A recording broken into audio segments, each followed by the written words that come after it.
Hey kids, welcome back to my channel. If you're new here, welcome to my channel. I am Amanda. Today we are going to be wrapping up our How to Write Like an Actor series, and we are going to be talking about how to make your settings come alive. Well, you'll often hear people say that you can tell a lot about a person by what their bedroom looks like, which it's very true. Our bedroom is our sanctuary. That's where we put a lot of our personal items, photos of friends, family, etc. If you're on the younger side, maybe even some posters of things that you like. When you're thinking about your character and you're thinking about their personality, try to imagine what their bedroom looks like. A lot of times you can gain a lot of your character's personality just by imagining things like what their bedroom looks like, how do they decorate it, if they live alone, how do they decorate their apartment in general? Does it kind of differ from the way that they decorate their bedroom? I'm talking about your character's home base, be it their parents' house, their apartment, their condo, their own home. Wherever it is that your character resides, that is what I'm talking about by making your setting come alive. Obviously, your story is probably going to take place in other areas, other settings other than the home base, but really putting the detail into your character's home base is really going to help you with your character itself. It's going to help bring out their personality, and it's going to just help you kind of connect with them even more. As an actor, these are often exercises that actors do. When they get a new character, especially if, like, let's say they get a character that is reoccurring either in a series or it's for a film, then they will get to know everything about this character that they can. And oftentimes, I mean, it comes down to little details such as what kind of clothes they would wear, what their bedroom looks like, where do they live, how long have they lived there, do they have a roommate, do they live alone? I mean, just little details like that that are not included in the script, but that they know as actors help them connect with that character just that much more. So taking that advice and applying it to writing is, I mean, it's just basically the same thing. You want to get to know your character as though you are going to be living in this person's shoes for XYZ amount of time. Because, I mean, technically you are, even though you're writing things down that this person is doing, you're still going to be essentially living in this person's head for as long as it takes you to finish your manuscript. So you want to know them very, very well, especially because, you know, you're not going to finish your entire manuscript, your first draft, what have you, in one night.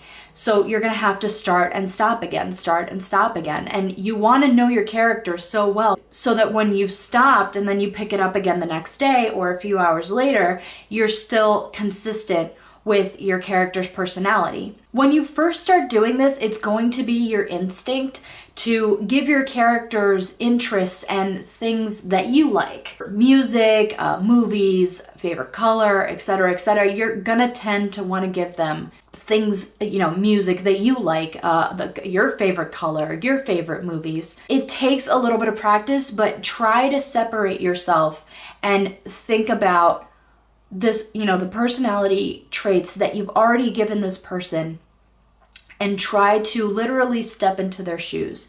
Now, I mean, if it just so happens that you are in this character's shoes and they happen to pick a, you know, a song that you really like as like their, I don't know, theme song, or, you know, they happen to pick a movie that you really love as their movie, but it makes sense in the context of their personality, then, you know, use it. Try not to let your own interests influence your character's interests. Try to just, you know, really pay attention to their personality and think, okay, what would this person like?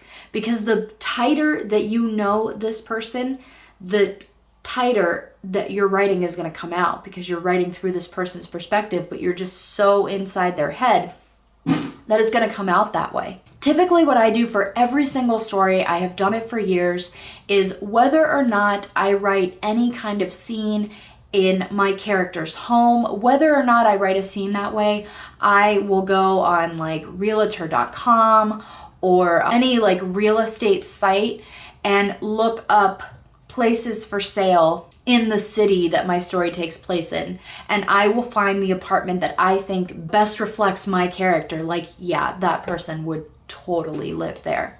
And as you know, a lot of times on these listings, the apartments are empty, which is actually pretty awesome for me because then I really get to play with decor and, okay, how would this person set this up and this up and this up? And it makes it that much more personal, you know? I mean, it's great to find, you know, photos of a place that's, you know, up for sale that is already furnished because you kind of have an idea, of how big it is with furniture in there.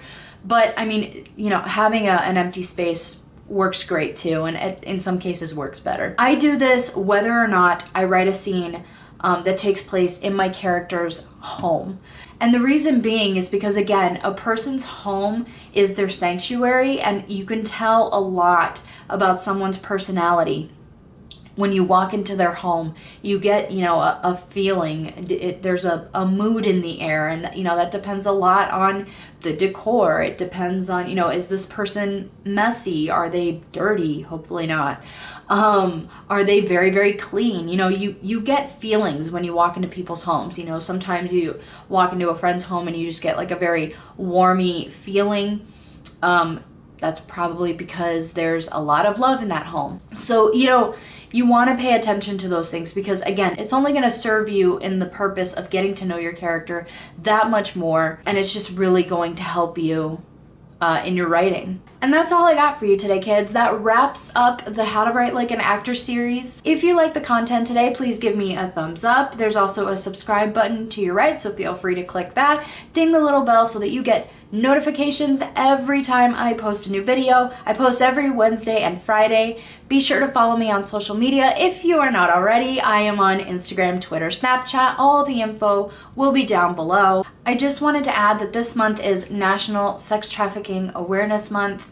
This is something that is extremely important to talk about. It's not just happening overseas, it's happening in our own backyard, right here in the United States. Up to 800,000 people are trafficked across borders every single year. 80% of them are women and half are children. I've listed a couple of links down below of some great organizations with some more information on the subject matter and ways that you can help. handishope.org and love146.org. This Friday, I am going to be posting some reviews on some films that have been done on the subject of human trafficking. I'll also be naming a couple of TV shows that have done episodes focused on human trafficking. I will also be creating a post on my Twitter feed along with a group of women that have decided to get together this month and just try to raise awareness in honor of National Sex Trafficking Awareness Month. So I will be posting that fairly soon, and I will be doing so with the hashtag Save the Innocents. So if you could retweet, create your own post using hashtag Save the Innocents, that would be greatly appreciated. We just want to get the word out there and get people talking about this because this is an important conversation to have. Thank you guys so much for watching, and I will see you next time.